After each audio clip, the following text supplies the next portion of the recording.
Hello friends, इसके आगे वाले लेक्चर में हमने इंक्लिनेशन ऑफ लाइन एंड उसके ऊपर से स्लोप ऑफ लाइन देखा था। स्लोप ऑफ लाइन क्या होता है?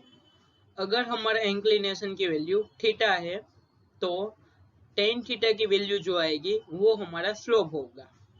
उसके बाद हमने देखा था कि अगर हमें दो पॉइंट दिए गए हैं P एंड Q एंड उसके कोऑर्डिनेट की वैल्यू है x1, y1 and x2, y2, तो उसके ऊपर से हम स्लोप किस प्रकार से फाइंड करते हैं।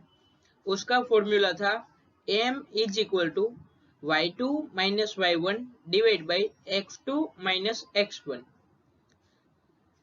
तो वो आपने अच्छे से देख लिया होगा। अगर अभी तक वो लेक्चर नहीं देखा है तो नीचे डिस्क्रिप्शन में या फिर ऊपर आई बटन में आपको उसके लिंक मिल जाएगी, वहां पर जाके आप वो लेक्चर देख सकते हो।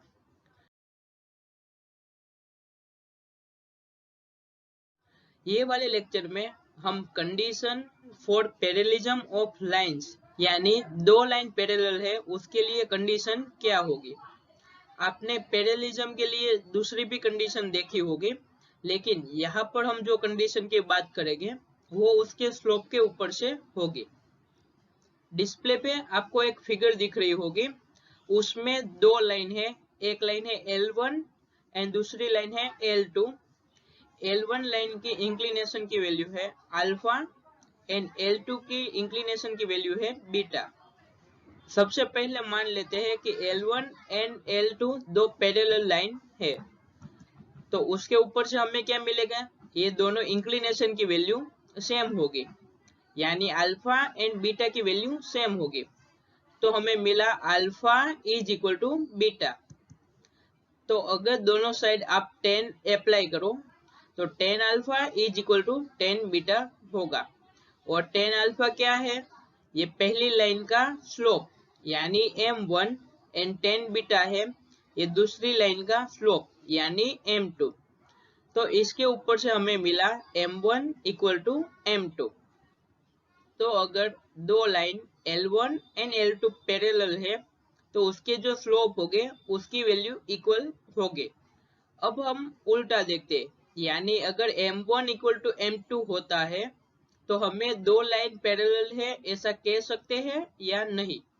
Line L1 and L2 parallel है तो उसके दोनों के स्लोप की वैल्यू होगी m1 एंड m2, वो दोनों की वैल्यू सेम मिलेगी। अब हम उसे उल्टा देखते हैं, यानी if the slope of two lines L1 and L2 is same, L1 line का स्लोप है m1 एंड L2 लाइन का स्लोप है m2, तो उसके दोनों की स्लोप की वैल्यू सेम है यानी m1 इक्वल टू m2 है। तो हमें प्रूव क्या करना है, ये दो लाइन पैरेलल है ऐसा प्रूव करना है।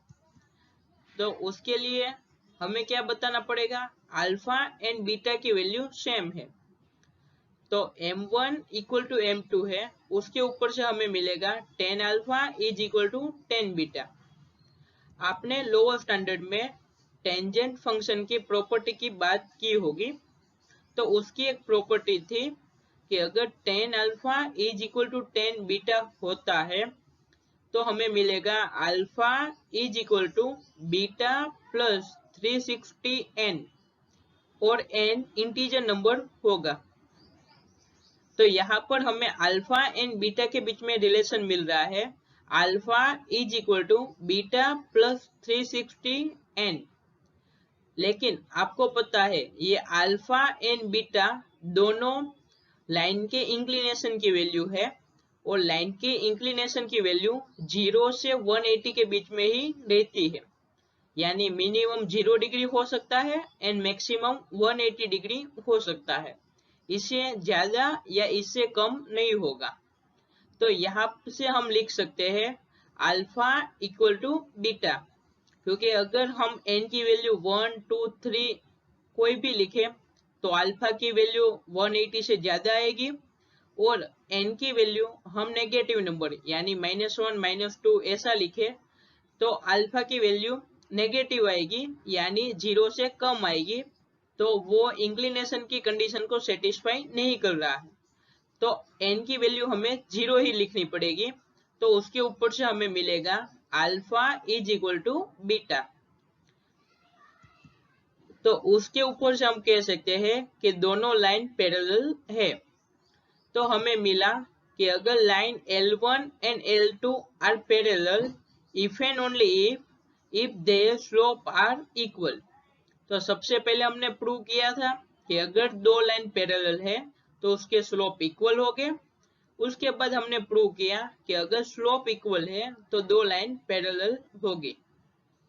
अब हम बात करते हैं condition for perpendicularity of lines, यानी दो लाइन परपेंडिकुलर है उसके लिए क्या कंडीशन होगी। तो यहाँ पर फिगर में मैंने दो लाइन L1 एंड L2 दोनों परपेंडिकुलर लाइन ली है। यहाँ पर आप आसानी से देख सकते हो कि ये दोनों लाइन के बीच का ये जो एंगल है ये वाला वो 90 डिग्री है, तो उसके सामने वाला भी 90 डिग्री होगा। और यहाँ से आप ये दो एंगल 90 डिग्री है तो ये वाले दो एंगल भी 90 डिग्री ही हो गए। वो आप आसानी से चेक कर सकते हो जियोमेट्री की मदद से। लाइन L1 की इंक्लिनेशन की वैल्यू है अल्फा एंड लाइन L2 की इंक्लिनेशन की वैल्यू है बीटा।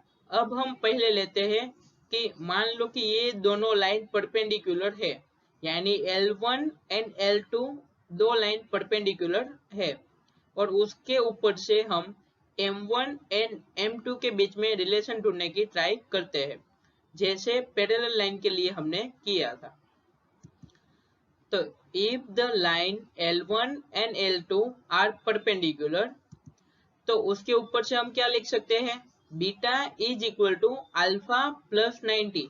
यहाँ पर आप beta is equal to alpha minus 90 भी लिख सकते हैं, लेकिन यहाँ पर फिगर में मैंने बीटा है वो ऑब्ट्यूस एंगल लिया है एंड अल्फा है उसको मैंने एक्यूट एंगल लिया है, यानी अल्फा की वैल्यू 90 से कम है एंड बीटा की वैल्यू 90 से ज्यादा ली है।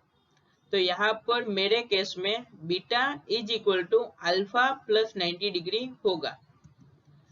तो दोनों साइड tan अप्लाई करो तो tan beta is equal to tan alpha plus 90 होगा। आपने ट्रिग्नोमेट्री के चैप्टर में कुछ आइडेंटिटी एंड कुछ रिलेशन देखे होंगे, उसमें से एक है tan alpha plus 90 is equal to minus cot alpha होता है। अब कोट अल्फा को हम क्या लिख सकते हैं, 1/tan अल्फा, तो minus as it is and cot alpha को मैंने लिखा 1/tan अल्फा।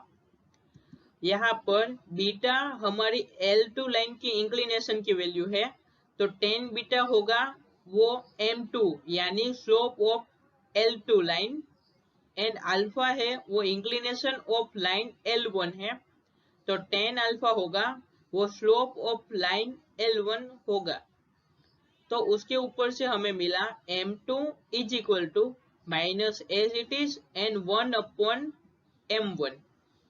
अब यहाँ से M1 को लेफ्ट हैंड साइड पे मल्टीप्लाई कर दो तो हमें मिलेगा M1 into M2 is equal to -1।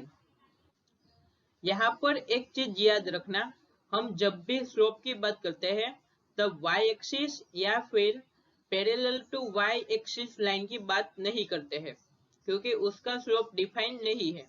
तो जब भी हम कोई लाइन एंड उसके स्लोप की बात करें तब वो वर्टिकल लाइन नहीं होगी। अब हम उसे उल्टा देखते हैं, यानी M1 इंटू M2 -1 दिया है, तो उसके ऊपर से हम कह सकते हैं कि ये दोनों line L1 and L2 perpendicular है या नहीं। तो conversely if M1 into M2 is equal to -1, M1 क्या है, slope of line L1 and line L1 की इंक्लिनेशन की वैल्यू है अल्फा, तो हम M1 is equal to tan alpha लिख सकते हैं। वैसे M2 is equal to tan beta लिख सकते हैं।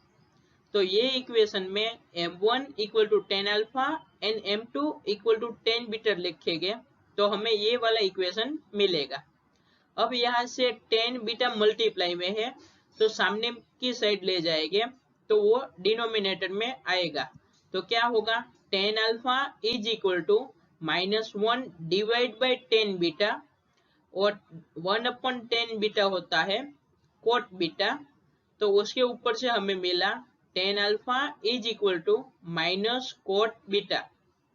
अब यहाँ पर फिर से ट्रिग्नोमेट्री का यूज करना है, तो आपको मिलेगा tan alpha is equal to tan beta plus 90 और tan बीटा माइनस 90 डिग्री, क्योंकि यहाँ पर अल्फा एंड बीटा दोनों हमारे इंक्लिनेशन की वैल्यू है, एंड इंक्लिनेशन की वैल्यू 0 से 180 के बीच में ही रहती है।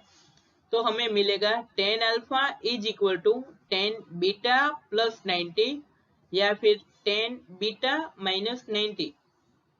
तो यहाँ से आप देख सकते हो कि अगर ये दोनों को इक्वेशन को कंपेयर करो तो आपको मिलेगा alpha is equal to beta plus 90, and ये वाला ये दो को कंपेयर करो तो आपको मिलेगा alpha is equal to beta minus 90, यानी alpha and beta differ by 90 degree. तो लाइन L1 एंड L2 दोनों परपेंडिकुलर है ऐसा हम कह सकते हैं, क्योंकि यहाँ पर अल्फा एंड बीटा के दोनों की वैल्यू के बीच में 90 डिग्री का डिफरेंस आ रहा है, तो उसका मीनिंग हुआ कि दोनों लाइन परपेंडिकुलर है। तो हमें मिला अगर line L1 and L2 perpendicular है if and only if M1 into M2 is equal to -1। तो हमने देखा कि अगर पैरेलल लाइन है या नहीं वो चेक करना हो तो उसके लिए आपको दोनों के स्लोप पता होने चाहिए, M1 एंड M2, एंड अगर M1 इक्वल टू M2 होता है तो दो लाइन पैरेलल है, एंड अगर दो लाइन पैरेलल है तो M1 इक्वल टू M2 होगा। वैसे परपेंडिकुलर लाइन के लिए अगर दो लाइन परपेंडिकुलर है तो उसके स्लोप की वैल्यू का मल्टीप्लिकेशन यानी M1 into M2 is equal to -1 होगा, एंड अगर M1 इंटू M2 दोनों का मल्टीप्लिकेशन की वैल्यू -1 होती है तो वो दो लाइन परपेंडिकुलर है ऐसा हम कह सकते हैं। Thanks for watching. अगर मेरी तरह मेरे साथ मैथ्स पढ़ना चाहते हो तो please like share and subscribe करें ताकि अपने दोस्तों भी हमारी तरह मैथ्स पढ़ सके, मैथ्स को एंजॉय करते करते।